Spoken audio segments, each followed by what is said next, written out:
আল্লাহ, দেখেন পুরা রাস্তা একদম পাহাড় ধসে, এই যে সামনে দেখতে পাচ্ছেন এটা কিন্তু পুরাটাই পাহাড় ভেঙে পড়ে পুরা রাস্তা ব্লক হয়ে আছে।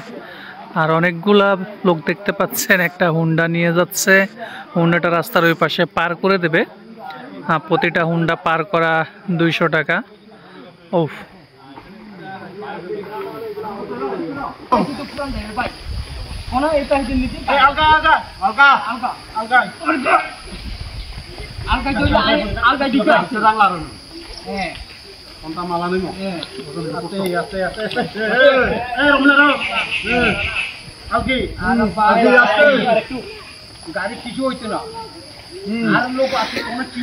বন্ধুরা দেখতে পাচ্ছেন কত কষ্ট করে একটা বাইক মাটির ওই পাশ থেকে এই পাশে নিয়ে এসে দিচ্ছে।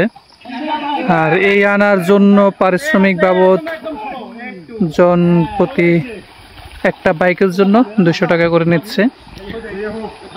যদিও টাকাটা বড় কথা না, কিন্তু তার যে অনেকগুলো সময়টা সাশ্রয় করে দিয়েছে, এটাই কিন্তু অনেক বেশি। বন্ধুরা, এটা কোনো পাহাড় না, এই যে একটা বাইক দেখতে পাচ্ছেন, 3-4 জন লোক বাইকটা পাস করার চেষ্টা করতেছে, ঠেলে ধাক্কিয়ে নিয়ে আসার চেষ্টা করতেছে। আর এই যে রাস্তাগুলো দেখতে পাচ্ছেন পাহাড়ে ঝিরি রাস্তা, এটা কিন্তু আসলে রাস্তা না, এটা পুরাটা একদম বলতে গেলে একটা ট্র্যাজেডি।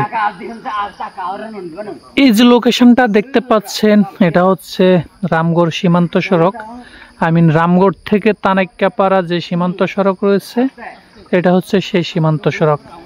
এই যে পিচ ঢালাই রাস্তা দেখতে পাচ্ছেন, আর উপরের এই যে অংশটা দেখতে পাচ্ছেন পাহাড়, পুরা ভূমিটা আর একদম মাটি ধসে পড়ে রাস্তাটা ব্লক হয়ে গেছে। আর এমনভাবে রাস্তাটা ব্লক হয়েছে যে একজন মানুষ বা একটা গাড়ি যাবে ওইরকম কোনো স্কোপ নেই। আর স্কোপ না থাকার কারণ এই রাস্তার দুই ধারে পাহাড়, এই পাশটা দেখতে পাচ্ছেন উঁচু পাহাড়, এই পাশটাও দেখতে পাচ্ছেন পাহাড়, একদম দুই সাইডটাই পাহাড়, মাঝখানে বলতে গেলে একটা বাঁধের সৃষ্টি।